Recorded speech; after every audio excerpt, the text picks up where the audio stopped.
Seguimos con la segunda parte de la unidad número 4.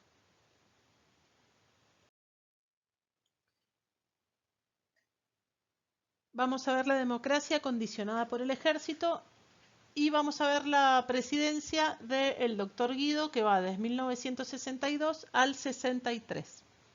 Los militares que derrocaron a Frondizi no tenían una solución clara para ver qué se hacía con el gobierno.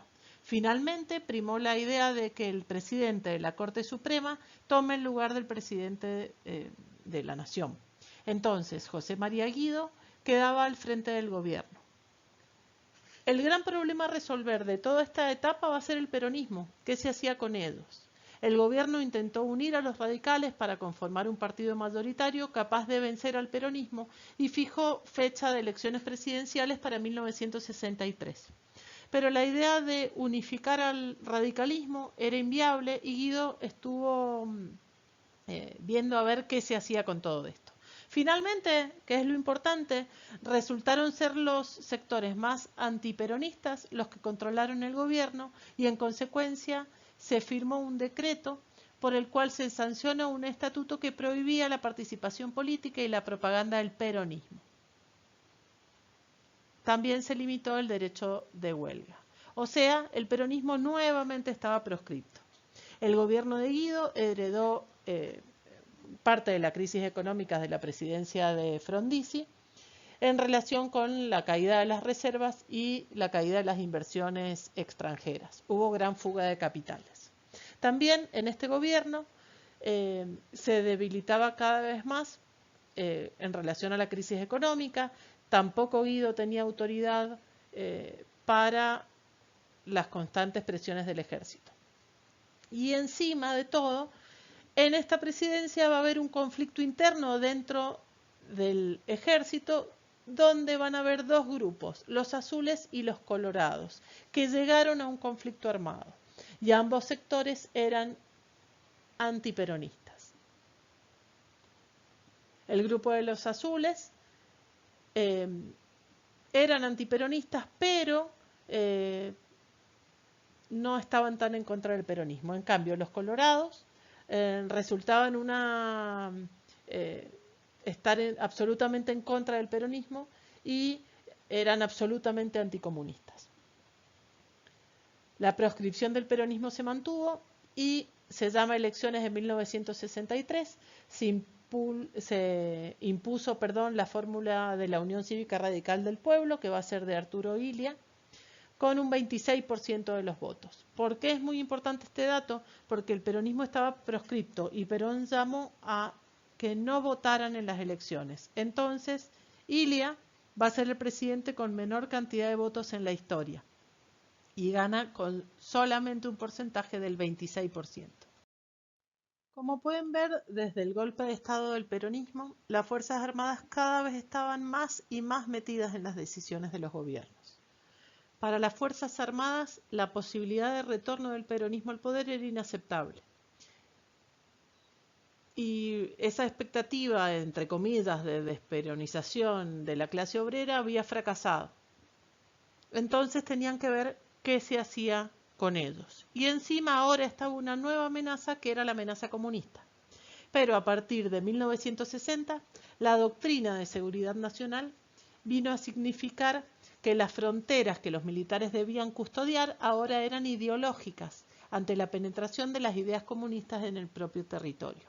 A nivel mundial, esta época, los años 60, va a ser la época de los hippies, de la guerra de Vietnam, de toda esta movida del comunismo, del asentamiento de la Cuba comunista. Entonces, se va a forjar la doctrina de seguridad nacional. Las ideas comunistas debían ser extirpadas para los militares y el significado que se dio a las ideas comunistas resultó bastante amplio y algunos llegaron a considerar comunista a Frondizi, por ejemplo. O sea, era como una locura. O a la política reformista que va a tener Illia. Se consideraban comunistas a todo el que pudiera tener un tinte popular a favor de las clases sociales más desprotegidas. Presidencia de Arturo Illia. Va a ir desde 1963 a 1966. El 7 de julio de 1963, Ilia obtuvo un magro triunfo electoral con el peronismo proscripto. Recuerden, les dije recién que había asumido con el 26% de los votos a su favor. O sea, desde la base este gobierno nace débil institucionalmente. A su vez, el gobierno seguía atravesado por dos grandes problemas que tenía que resolver. Uno, el peronismo proscripto, y dos, la intromisión de los militares constantemente en el poder. El nuevo gobierno pensaba que el Estado tenía que tener una participación activa en la economía y reguló la actividad en algunas áreas, sosteniendo una política de control de precios. Ilia era partidario de una moderada independencia económica y en este sentido se anularon contratos petroleros que el gobierno de Frondizi había tenido con algunos capitales externos. También se sanciona la ley del salario mínimo. Las grandes corporaciones económicas interpretaban las medidas del gobierno como un ataque a la libertad del mercado y los grandes intereses empresarios pasaron a apoyar un posible golpe militar. También durante esta presidencia, la CGT lleva a cabo una lucha muy grande contra Ilia. Los objetivos de esta lucha de la CGT eran la obtención de mejoras salariales, el control de precios y el levantamiento de la proscripción del peronismo. El plan tenía una serie de paros y ocupación de fábricas. Entonces comienzan los conflictos sociales. Tenemos por un lado que a pesar del crecimiento económico producido en este periodo, del 63 al 66, se generó una agresiva campaña de prensa para desacreditar al gobierno, al que se acusaba de lento, incapaz de frenar un proceso inflacionario. Sumado a esto, las demandas gremiales que ya les acabo de contar, y encima la prensa hablaba de golpe militar como si fuera la única salida posible. Finalmente, el 28 de junio de 1966, el gobierno de Juan Carlos Onganía encabezó el golpe militar que va a desplazar a Arturo Illia de la presidencia de la Nación. Pero la verdad que esta presidencia fue una buena presidencia, solamente que tenía cero apoyo, tanto de ningún tipo de apoyo de los peronistas y tampoco y con el ejército en contra. La verdad que a Arturo Illia le fue muy difícil gobernar. Ahora vamos a pasar a otra etapa del cuadernillo, que va del derrocamiento de Illia al golpe de Estado de Videla de 1966 a 1976. La Revolución Argentina, que así se autodenominó el golpe de Estado del 28 de junio de 1966, no se presenta a sí misma como provisional, como se habían presentado las otras, sino que pretendió establecerse como un nuevo sistema dictatorial de tipo permanente. El nuevo gobierno de facto se va a caracterizar por la alta conflictividad política y social, con antecedentes históricos muy importantes como la Noche de los Bastones Largos o el Cordobazo, sumada a las luchas entre los diferentes sectores militares que produjeron dos golpes internos, sucediéndose en esta instancia tres presidencias militares, la de Onganía, la de Roberto Levinson y la de Alejandro Lanusse. Y además tenemos que tener en cuenta que este periodo de tiempo tiene un nuevo actor social muy importante que va a ser la juventud. Y además, en todo este periodo de tiempo, también sigue Perón en el exilio. Esta parte también va a tener una vuelta del peronismo con la presidencia. Una vez terminada la presidencia de Lanusse, vamos a tener la presidencia de Héctor Cámpora y después la vuelta de Perón. Este nuevo golpe de Estado contra Illia fue diferente a los anteriores. Esta vez el enemigo declarado no solamente era el peronismo, sino la actividad política en general. La intervención militar se va a plantear el objetivo de reestructurar el Estado y a la sociedad en su conjunto. Como les dije recién, ya no se van a definir como provisorios, sino que estos golpes de Estado van a tener, entre comillas, el carácter de definitivos. Las Fuerzas Armadas a lo largo de toda América Latina, durante los años 60 y luego de la Revolución Cubana, cuestionaron las democracias. basándose en una doctrina que se llamaba la doctrina de seguridad nacional, que consideraba al comunismo como el enemigo principal. Los militares definían como subversivo a un conjunto heterogéneo de elementos que era todo lo que iba en contra de lo que ellos consideraban valores tradicionales nacionales. El gobierno va a llevar adelante la persecución y la represión de la oposición. Estaban prohibidas las minifaldas, el pelo largo, todo pensamiento distinto. La adhesión a la doctrina de seguridad nacional también significó el ataque a los partidos políticos. Los militares pensaban que la actividad de los partidos políticos alentaba los conflictos sociales. Entonces lo que quisieron fue anularlo. Esta doctrina de seguridad nacional no solamente se va a dar en la República Argentina, sino que se va a dar en el resto de Latinoamérica. A lo largo de los años 60 y 70 se van a producir golpes de Estado en casi todos los países latinoamericanos. Pero nosotros no podemos entender el concepto de la conflictividad que se vivía en la Argentina o el proceso social que se vivía en la Argentina sin entender el contexto internacional. En la Argentina se estaba evidenciando un clima muy turbulento, principalmente relacionados con las guerrillas, que vamos a hablar de ellas más adelante, pero este concepto de guerrillas no solamente se va a dar en la Argentina, sino en toda Latinoamérica y en Estados Unidos también. Otra circunstancia internacional que tuvo influencia en el desarrollo político y cultural de nuestro país va a ser lo que llamamos cultura juvenil de masas. Muchos jóvenes de esta época se caracterizaban por una actitud crítica, cuestionaban a la política, los modos de vida cotidianos, las relaciones afectivas. Piensen que estos jóvenes de esta década de los 60 fueron los niños o los que nacieron durante la Segunda Guerra Mundial. Entonces, ¿qué le va a pasar a estas personas cuando llegan a jóvenes, a estos niños cuando llegan a jóvenes? Se van a rebelar contra el sistema, contra ese sistema que no había funcionado. Por eso despierta esta cultura juvenil de masas. La cultura juvenil se va a inclinar por la crítica social, denunciando los males del capitalismo, la dominación imperialista y la dependencia nacional. Y el crecimiento de las organizaciones guerrilleras en la Argentina va a estar muy vinculado con la movilización de la juventud. Como ya les he estado diciendo, el 28 de junio de 1966 se produce un nuevo golpe de Estado en la Argentina que derrocó al presidente Arturo Illia. Al día siguiente, la Junta de Comandantes de las Fuerzas Armadas le entrega el poder al presidente, el general Juan Carlos Onganía. La nueva dictadura prohibió rápidamente toda actividad política, disolvió los partidos y el Congreso y estableció el Estatuto de la Revolución Argentina, al que otorgó igualdad jurídica que la Constitución Nacional. O sea, la Constitución es dejada de lado. Con respecto al plano económico, su ministro Krieger Bacena impulsó a comienzos de 1967 un plan que va a terminar favoreciendo a las grandes empresas, que en general ya eran multinacionales.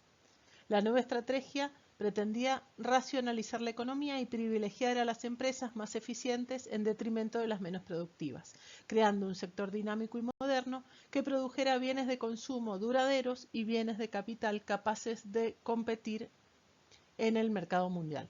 El gobierno tomó medidas contra la inflación, que implicaron el congelamiento de los salarios y las tarifas de los servicios públicos, e intentó equilibrar los gastos del Estado. Además, se impulsó la inversión en grandes obras públicas, como las centrales de Atucha, el Ñiquil y la represa El Chocón. Pero el reparto en lo económico fue absolutamente desigual y benefició solo a los sectores con más concentración de capital, elemento que va a servir para alimentar el descontento social y va a propiciar la caída del ministro de Economía. Otra de las características de este gobierno va a ser la búsqueda del orden social.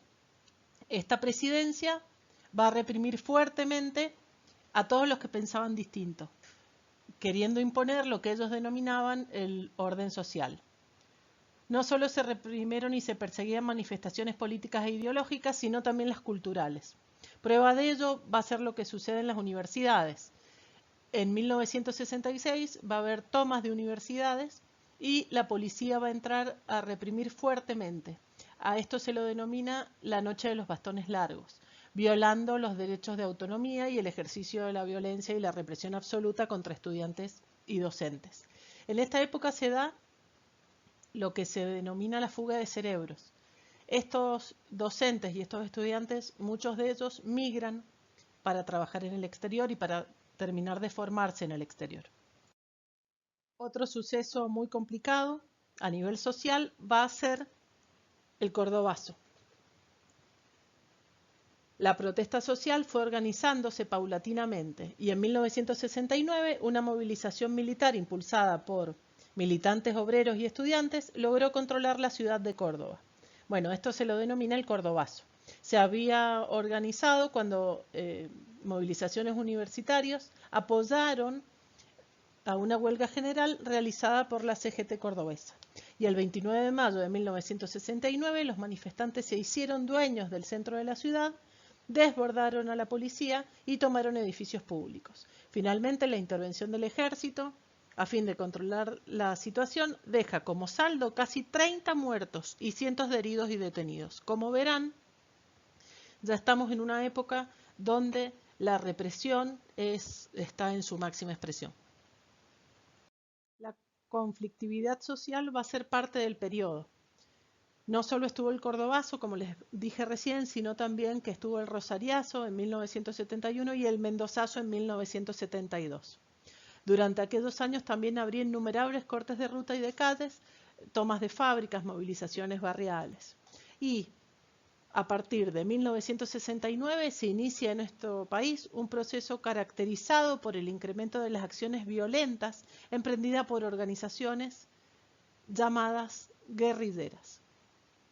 Los argumentos públicos fundamentales de estos grupos armados eran dos: el gobierno militar, que impedía al pueblo hacer su voluntad y generaba además una situación de empobrecimiento social, y esto sucedía porque los gobiernos locales eran vistos como socios del imperialismo que explotaba y reprimía a la República Argentina. Bueno, una de estas luchas armadas, el ERP toma prisionero en 1970 al expresidente Pedro Eugenio Aramburu y lo asesina. Hasta 1970 existían varias organizaciones armadas peronistas, como por ejemplo la FAP, los Descamisados, las Fuerzas Armadas Revolucionarios, que eran la FARC, y Montoneros, de orientación peronista todas estas. Mientras que las Fuerzas Armadas de Liberación y el Ejército Revolucionario del Pueblo reivindicaban a la izquierda y se identificaban con el Che Guevara.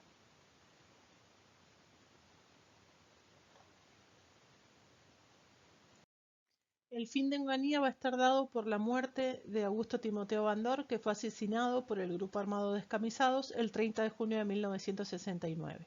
El clima de violencia crecía y el gobierno instrumentó duras formas de represión que incluyeron el cierre de medios de prensa, el uso sistemático de la tortura a presos políticos y la utilización en aumento de la represión paralela e ilegal. Finalmente, el 29 de mayo de 1970, el general Aramburu fue secuestrado por un comando de montoneros y pocos días después fue asesinado.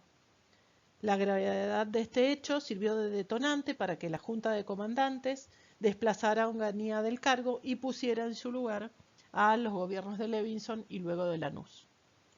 Levinson va a estar pocos meses en el cargo, lo va a reemplazar Lanusse, pero el clima social ya estaba absolutamente deteriorado. La economía siguió un proceso de deterioro. Levinson apostó por una política más ordenada a la distribución, pero las guerrillas crecían con la incorporación de jóvenes que veían a la violencia revolucionaria como la única salida para el cambio social. Y el Cordobazo, sucedido varios años antes, había servido como disparador de estas tendencias que creían que a través de la violencia íbamos a poder cambiar algo.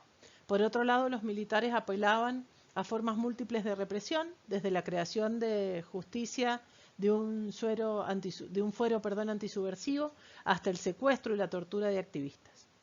Finalmente, van a terminar llamando a elecciones por vía democrática.